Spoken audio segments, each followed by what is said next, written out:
Well, I bet you didn't see this coming. It's been a long time since I've done a YSM, and frankly, I wasn't necessarily planning on doing another one anytime soon. However, something happened. An unexpected island came out that made waves within the community. Yeah, I'm talking about Dark Island, the fan-made group project that was uploaded to YouTube via Logan Peters' YouTube account. It's a pretty impressive project. The monsters all look really good, and the animations are almost official looking with some exceptions. That being said, how does it hold up musically? Does it match MSM's strengths in song as it does visuals?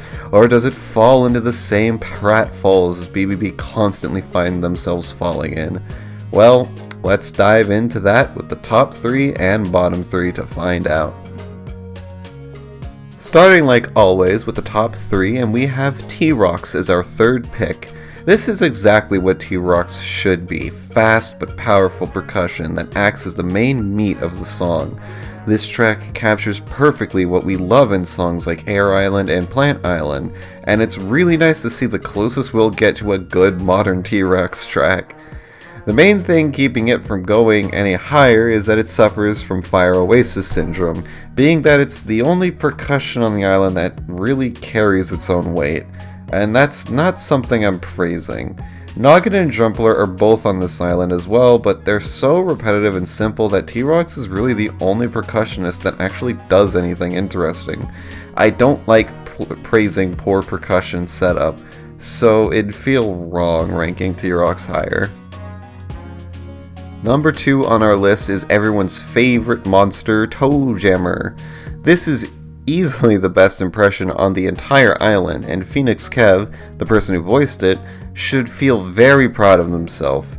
That aside, the track itself is just very pleasant, with a somber tone that adds a ton to the moody atmosphere the song carries, and those long notes that accent the chord at the end of its track? Brilliant. The island's vocals are all hit or miss, and Towjammer is easily the biggest hit there is. Really, the only issue I have with it is just simply the quality of the mic itself, and this is an issue that Mammoth's track has as well. It's not the best quality audio-wise, and it can be very off-putting on the first listen. Okay, there's no debating on this at all. The best monster is easily Murkobe. It's not even a contest. This thing is just absolutely, undeniably the best thing to come out of this project. First off, the sound font chosen for it is absolutely beautiful, having this deep echo that gives it a sense of longing within the melody. And the composition that accompanies this is just gorgeous. Its first track is great and I love it, but that second track is borderline perfection. The way it accents off of everyone else's melodies and adds this perfect finality to it all is just amazing. This monster is better than some official MSM monsters, and I'm not talking about bad MSM monsters, I'm talking your good MSM monsters. I want to see this thing on more islands just to see what can be done with this instrument more in depth. That's how good it is. Honorable mentions include the following monsters. Pictate is absolutely needed in this song, since it's the song's premier dead air filler monster. That being said, the way it goes about doing that is a bit boring and not all that interesting. Plus, low-key, I don't really like its design that much, but I digress. It's still a good monster and a worthy addition. Yap has a really good vocal melody. One of the best on the entire island. It's my personal favorite vocal track the island has, and I can see where all its love came from easily. Why isn't it top tier then if I like it so much? Well, for that you'll have to wait for a bit later. Okay, so top 3 are a really good showing for a community island, so how does the bottom 3 hold up? Well, this is where things get a bit sketch, so I'm going to say a little bit of a disclaimer before going forward. This series is not intended to say things are objectively bad. In fact, 90% of the time we're all talking out of our butts for the sake of content and humor. That's fine and all when talking about a big corporate project like MSM, but with passion projects that come out of our very own community members, these insults can seem cruel or rude.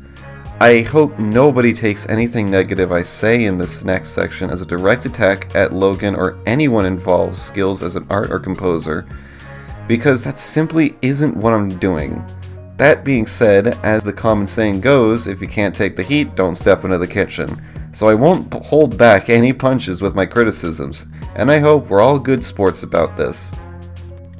The third worst monster on this island is ganastral, and before getting into the bad parts, oh my god, I love this thing's design. Okay, now that that's out of the way, this sound font is just gross. It's a deep registering voice, but it only plays with monsters like Mammoth and T-Rex, already two deep registering monsters. Its deep tone also makes the instrument it's supposed to be very muddy to make out, to the point where we all thought it was a bassoon before being told it was a trombone. Even if you removed all of these issues, it'd still not be a worthy addition because we already have Snakuhachi.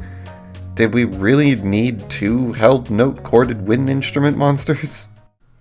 So, the second worst monster on this island is one of the official monsters, that being Fwog. I admire what it was going for, but it just doesn't work. Fwog can't function well as an inverse melody, and it's something even BBB themselves struggle to do from time to time, so it's no surprise a fan-made attempt isn't that great.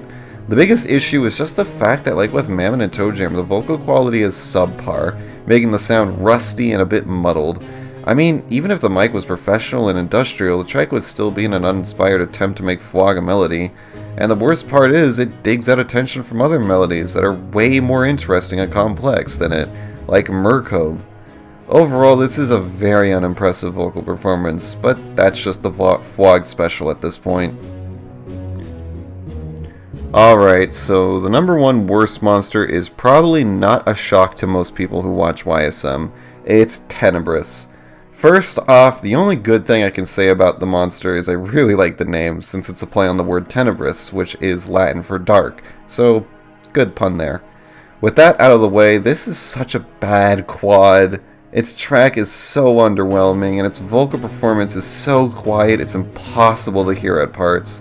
Its melody is insanely short, plays only like 3 times in the whole song, and wouldn't even feel impactful if it was a double elemental track, let alone the quad of the whole island. Its design is lopsided and messy, and the glowing body and horns is literally a contradiction to the element it's representing. Coincidentally enough, this monster suffers from almost the exact same issues Bloat suffered from on Light Island. Considering this island is a mirror of Light Island, I think that's an oddly appropriate thing to happen. Dishonorable mentions include the following monsters. I mentioned it earlier, but Mammoth's audio quality is really bad, and that makes an otherwise decent track painful at times to listen to. I went over it back at the Towjammer segment, so there's nothing new to really add to this part. Balabufo is a very basic and simple monster, and its addition is almost impossible to notice unless you're trying to focus on it. It's very forgettable, and honestly, if it was removed from the song, you'd probably never even noticed. Alright, so earlier we talked about Yap's really good parts, and now I'm going to talk about the very bad parts. Yap is destroyed by its audio quality, and the overabundance of effects and reverb put on it. It's so quiet in the song, when with the amount of crap slammed on top of its track, it just gets so easily drowned out by anything and everything.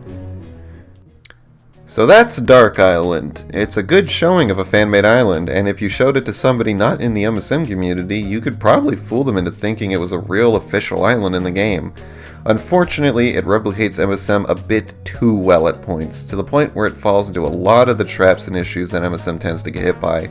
Overall, this island is very impressive, and I would easily recommend you all go and watch it if you haven't. I will provide a link in the description for your viewing pleasure.